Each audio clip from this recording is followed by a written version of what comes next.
Okay, here we are again at this BMW. Remember before I was going over 400 PSI, it was shutting off on high pressure shut off, and it kept going back and forth about every 15 seconds, just at idle. Well, now it's operating normally, and it's staying there for now. Okay, something's funny happened, and I was mistaken. Remember when I said, okay, it's going up to like 415, 20 plus PSI shutting off? And I said I was going, okay, some piston ring material. The compressor was making noise because it was going over 400 PSI. And I thought maybe piston ring material. But see, this is the difference between maybe and thinking and guessing and actually knowing and testing. And so, well, maybe some of the corners on the tubes on the condenser got plugged up with piston ring material. But my high side pressure switch is after the condenser. I could not read a high side pressure. So you see this tube right here? This tube comes out of the compressor. If I had a high side service fitting right here and I had a plugged condenser, this line would read 400 and some PSI and be cutting out. But this service fitting is after the condenser and after the receiver dryer where the high side fitting is location. So if I had a plugged condenser, my high side would actually go down, not up. And at this point, it was reading 400 and some PSI. So that's totally wrong. But as you can see now, for idle, it looks normal. This will go down into the 20s when I raise the idle. This is the old fixed displacement compressor. There we go, we're about 2100 RPMs. That's all normal. And look at the pressures of the inlet and the outlet of the oh no, I don't. I have it on suction line again. So suction line's not rosy peachy. Something's going on here. I think we're getting, but I grabbed the hot water, the tubes to the heater core, and I grabbed those, and it was cool. So I was saying, well, maybe we have some hot water feeding in over there. But let me get back here and get a drop across the condenser. Okay, so there's a condenser. So the suction line temperature is now at the discharge of the compressor. That should go higher than the outlet. Got to give it time to get warm. Yeah, funny stuff is that way. Okay.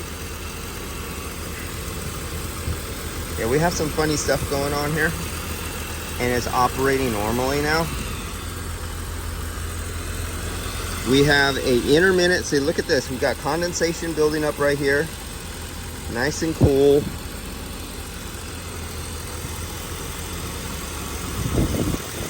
Let me see if I'm following these right. Okay, here it goes. So our liquid line is on the suction line of the compressor. That's why it's 110 PSI. Our suction line right here is going to the liquid line. So this is the drop across our condenser. 42 degrees. There's nothing wrong with that. Compared to the way I showed you it operating when it was 400 and some PSI. Now I'm bringing the idle back up again.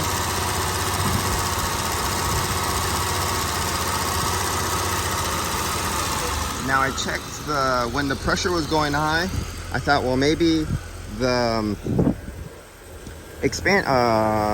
electric fan stopped working, but the electric fan was working the whole time. The only thing I don't hear from the electric fan for this BMW, it kind of seems slow. Let's see, yeah, I know cameras look funny, but you know, for speed, but to me, that electric fan appears slow. So I'm gonna wanna do a voltage drop and see what the voltage to the fan is while it's under load in operation. That does not look right to me. But I still don't believe, just because the electric fan is slow, that it was hitting 400 and some PSI.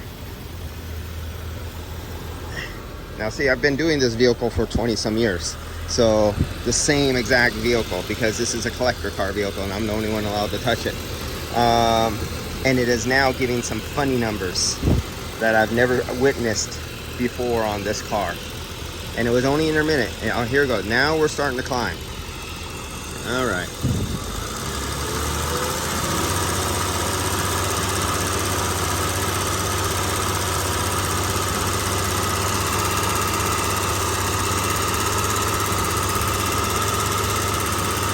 See the discharge compressor. Okay, there goes a really high-speed fan right now, and we've seen the high side come down a little bit. When the thermal fan clutch kicked in and really started moving some air.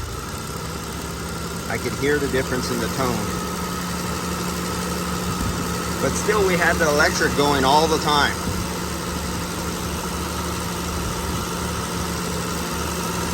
Okay, so now my drop, we're getting up there. We're getting pretty high on our discharge line of the compressor to the suction line.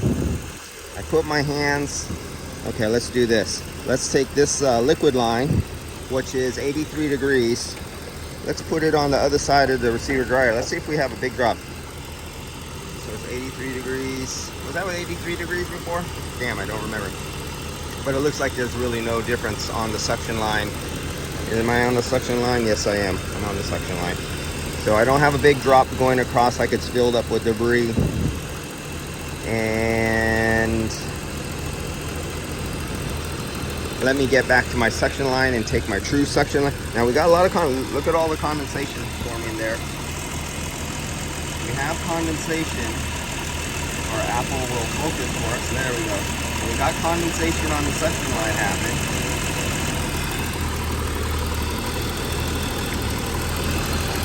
So going after an intermittent problem, okay, there we go. We're going into 300 PSI now. And our suction line temperature should start to raise. Well, right now it's cooling off the hot thermistor that was on a hot line. But let's get this to 400. I'll put the RPMs up. Now it's going up. And we have a really fast fan right now. The fan is really moving a lot of air.